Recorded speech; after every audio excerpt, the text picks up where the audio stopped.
Yoga protocol సూక్ష్మ వ్యాయామాస్లో stage 1 shoulder moment చేద్దాము.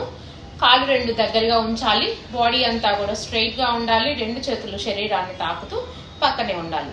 ఇప్పుడు నిదానంగా శ్వాస తీసుకుంటూ చేతులు 2 పైకి తీసుకెళ్ళాలి.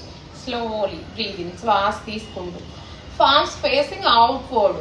అరచేతులు బయటి వైపుకి తిప్పి ఉండాలి. ఓకే, ఇప్పుడు మళ్ళీ నిదానంగా శ్వాసని విడిచిపెడుతూ స్లోలీ డౌన్. ఈ విధంగా ఇంకా 2 సార్లు చేయాలి. మళ్ళీ బ్రీద్ ఇన్, స్లోలీ, గుడ్.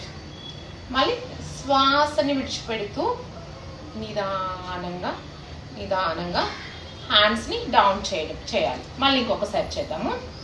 ఈ ప్రాక్టీస్ చేయడం వల్ల నెక్ దగ్గర ఉన్నటువంటి మజిల్స్, బోన్స్, నర్వ్స్ అన్నీ కూడా హెల్తీగా తయారవుతూ ఉంటాయి. ఫ్రోజన్ షోల్డర్, స్పాండిలైటిస్ ప్రాబ్లమ్స్ ఉన్న వాళ్ళకి తగ్గుముఖం పడతాయి.